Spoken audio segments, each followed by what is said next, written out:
Oh non, pas encore!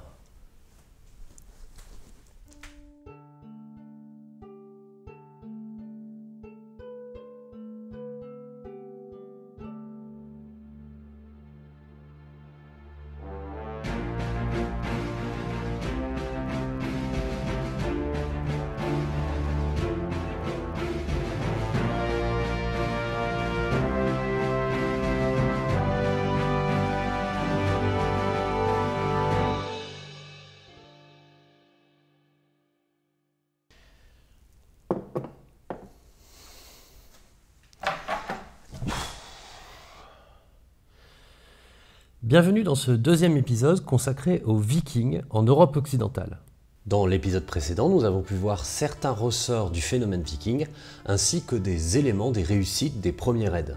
Alors aujourd'hui, nous allons étudier l'évolution de ces raids ainsi que leurs gains en puissance, en regardant de plus près l'histoire de l'île de Noirmoutier à l'embouchure de la Loire.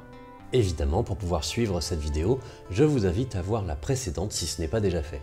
En tout cas, pour ce qui est du contexte, nous devons déjà remarquer que la première phase de raid viking que nous avons étudiée laisse place à une deuxième période à partir de 820, durant laquelle on observe une intensification des actions de prédation viking. Cette intensification peut s'observer sur 3 points.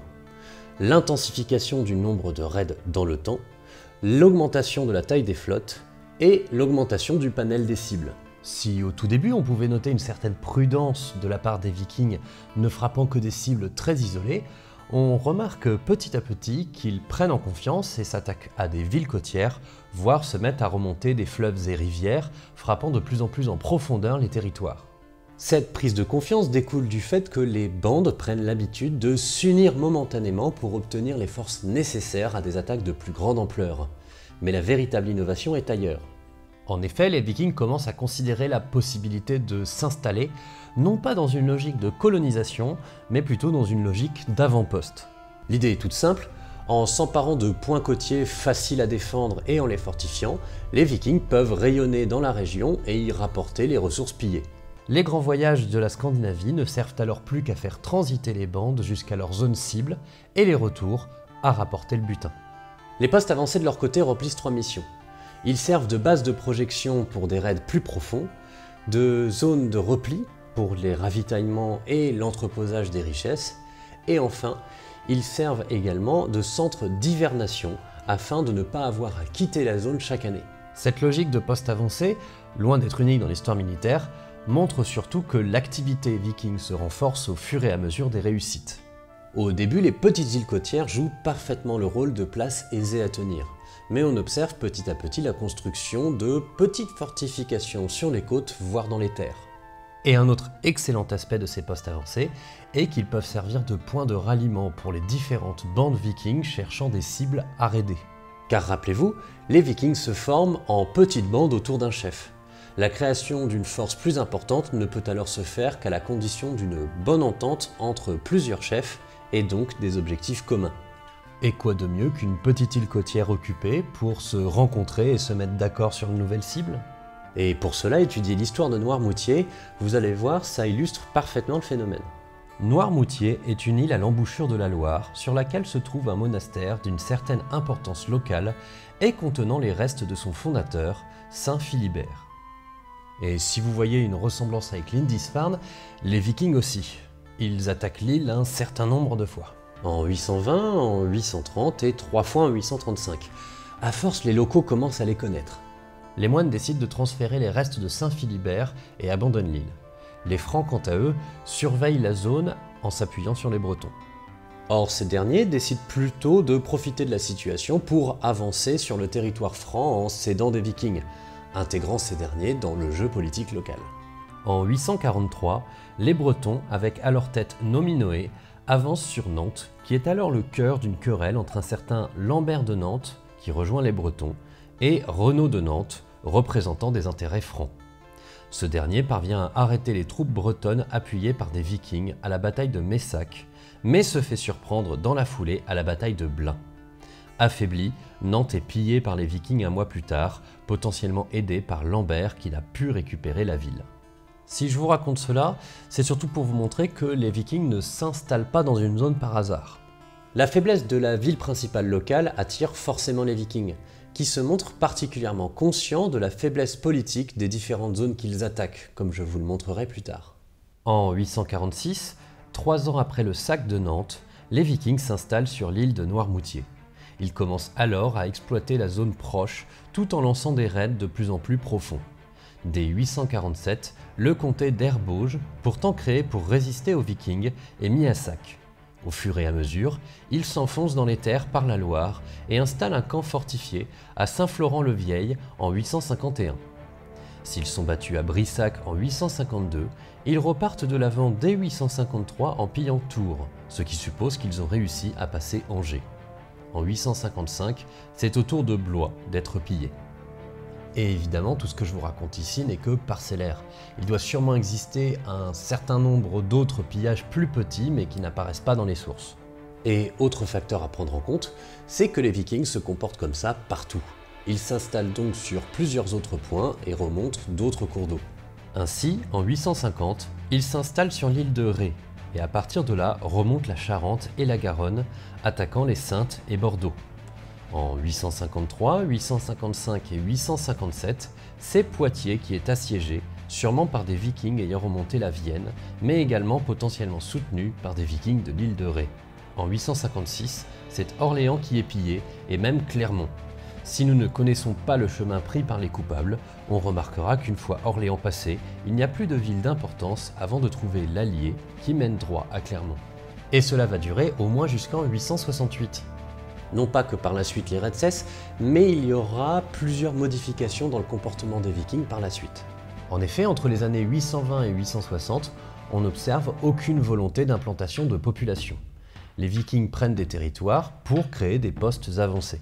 Il n'y a donc pas véritablement de projet politique, c'est une facilité permettant de mieux exploiter les faiblesses locales. Et il ne faut pas se laisser avoir par leur extraordinaire tableau de chasse. Bon, il faut avouer que c'est impressionnant de voir jusqu'où les Vikings sont capables d'aller, mais tout de même. En effet, si cette approche de création de postes avancés et de points d'appui relève d'un changement de comportement stratégique, géographique et saisonnier, elle ne change en rien la tactique viking.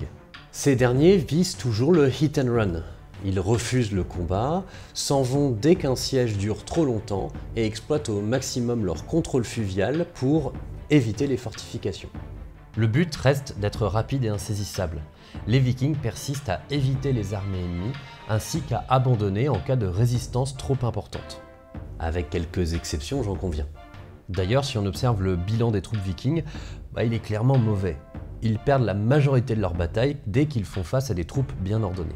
Ceci étant, difficile d'évaluer le résultat net de ces batailles. Les Vikings tentent le coup et si ça résiste trop, ils se barrent. Il y aura d'autres cibles plus faciles pour eux. Ce qui rend finalement le tout encore plus ingérable pour les Francs. En effet, ces derniers sont confrontés à deux problèmes. Ils ont beaucoup de mal à attraper des troupes vikings et du fait de la structure de ces dernières en bande, elle n'a pas de chef unique. Résultat, on observe que dès qu'une région se montre trop résistante, les bandes vikings se dispersent et partent chercher ailleurs des zones moins pugnaces. Les raids réapparaissent donc, mais toujours loin du premier effort de défense des Francs. En définitive, les bandes vikings se concentrent et se dispersent au gré des opportunités, tantôt capables de prendre de grandes villes comme Nantes, tantôt en train de multiplier les petits raids sur des communautés isolées. Et pour ne rien arranger, les Vikings font montre d'une certaine capacité à exploiter les troubles politiques locaux. En effet, si les raids vikings se concentrent du côté des Francs entre 840 et 870, ce n'est pas pour rien. Si Charlemagne avait su, au début du IXe siècle, interdire l'entrée de la Seine avec un effort d'investissement dans la marine, son fils, Louis le Pieux, a d'autres problèmes. À partir de 830, ses 4 fils commencent à se disputer quant au futur partage de l'Empire entre eux, dispute dans laquelle les grands seigneurs entendent prendre part. Cette sorte de guerre civile trouve son débouché après la mort de Louis le Pieux en 840, dans le traité de Verdun en 843 qui dessine un partage entre les 3 survivants. Traité qui ne résout rien et qui donnera lieu à de nouvelles guerres et de nouveaux partages entre les tétés de Prüm en 855, de Mersenne en 870 et de Ribemont en 880.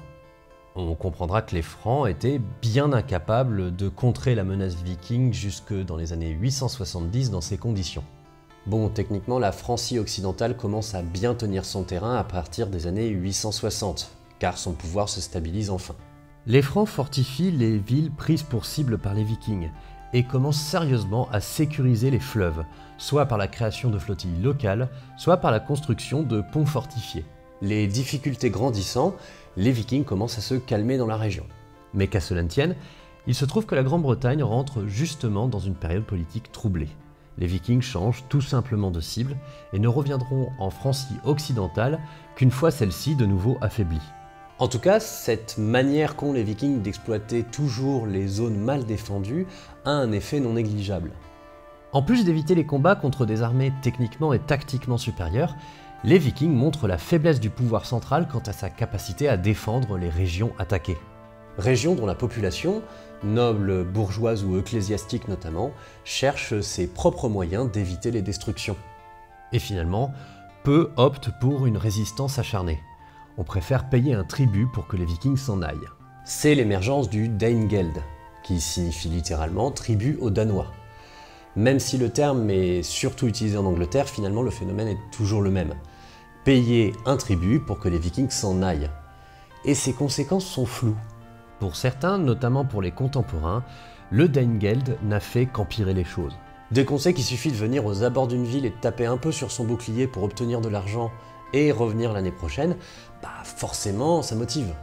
Mais il semble que cela a plutôt permis de créer de plus en plus de contacts et des espaces de négociation, limitant au final les destructions.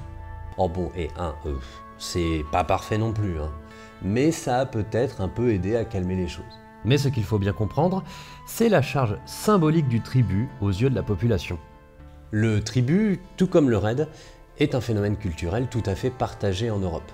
Les Francs, par exemple, s'en servent pour montrer leur supériorité et imposer aux tributaires l'acceptation de cette domination. Or, pour le Danegeld, ce sont essentiellement les nobles qui payent le tribut.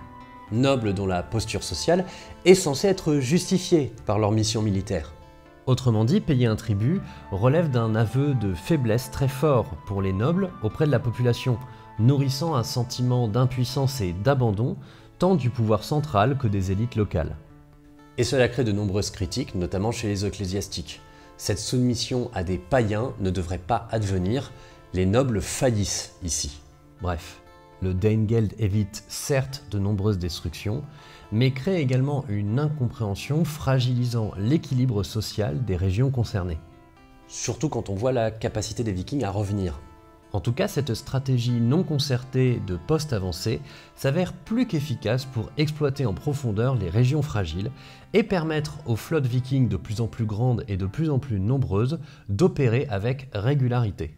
En fait, c'est un peu la caractéristique de cette deuxième phase viking de 820 à 865. Les postes avancés fleurissent partout et les remontées de fleuves avec. Notez d'ailleurs que leurs navires étant relativement légers, les Vikings sont capables de les transporter sur quelques kilomètres afin de les faire passer dans de nouvelles rivières, multipliant leurs possibilités d'action et permettant de contourner certains points fortifiés comme les Francs tentent d'en créer sur la Loire ou sur la Seine. En tout cas, quand on se penche sur leurs différentes réussites, il faut bien admettre qu'ils arrivent à atteindre des régions inattendues. Comme on l'a vu avec Noirmoutier ou l'île de Ré, la Loire, la Charente ou la Garonne sont ainsi remontés, allant jusqu'à Agen et Toulouse. Pour la Seine, ils s'installent sur l'île d'Oissel, après avoir pillé Rouen, puis avancent jusqu'à Jeufosse, d'où ils peuvent assiéger Paris plusieurs fois, et ont même l'occasion de remonter jusqu'en Bourgogne. Ils remontent également la Somme pour piller Amiens, et l'Oise pour Noyon. Ils vont aussi jusqu'en Méditerranée, pillent Narbonne et s'installent en Camargue, d'où ils s'en prennent aux péninsules ibériques et italiennes, et même à l'Afrique du Nord. Ils remontent le Rhône et l'Isère, et pillent Valence et Romans. En Grande-Bretagne, ils s'installent temporairement à Winchester, tandis qu'en Irlande, ils fondent plusieurs camps fortifiés côtiers nommés Longfort dans le comté de Louth ou à Dublin. Et il faut noter qu'en arrivant à concentrer des forces momentanément, les Vikings parviennent à prendre des villes importantes. L'exemple le plus emblématique étant Dorstadt, qui sera attaqué pas moins de 8 fois en 30 ans. En tout cas, ce qu'on peut noter, c'est que malgré leur gain en puissance, les Vikings ne changent pas vraiment d'attitude. Ils continuent à éviter le combat et opèrent à travers de petits groupes soudés et indépendants, bien que capables de coopérer. Pourquoi tu me regardes comme ça? Ben d'après toi, on parle des Vikings et jusque-là, tout ce qu'on a vu, c'est qu'ils évitaient au maximum le combat et qu'ils servaient la mobilité de leur bateau pour faire des attaques éclairs. Oui, et? Bah quand est-ce qu'on va parler de leur tactique? Quand est-ce qu'on va essayer d'expliquer comment ils se battaient? Enfin c'est aussi ça les Vikings, non? Oh ben... oui et non. Comment ça? Eh bien, comme tu l'as très bien dit, les Vikings opèrent grâce à la surprise. Or, leur manière de s'installer dans des avant-postes diminue de fait leur effet de surprise. Ouais. D'autant plus quand ils remontaient les fleuves, ça devait se savoir en avance qu'ils arrivaient, notamment au plus profond dans les terres. Tout à fait. Mais jusqu'ici, en exploitant les faiblesses dues aux troubles politiques, ça passait. Or, les Vikings, à partir de 865, vont clairement changer d'attitude avec une plus forte volonté de s'installer et d'opérer dans le jeu politique local. Et alors? Ben, tout à coup, ils doivent accepter certains engagements rangés. Ah, donc on va parler de leur tactique? Tout à fait, et même leur comportement stratégique. Ce sera le sujet du prochain épisode. Bon, et je suppose que c'est pas les grandes brutes qu'on attend? Tu verras. En attendant, c'est la fin de cet épisode, j'espère qu'il vous a plu, et moi je vous remercie de m'avoir écouté et je vous souhaite une bonne journée.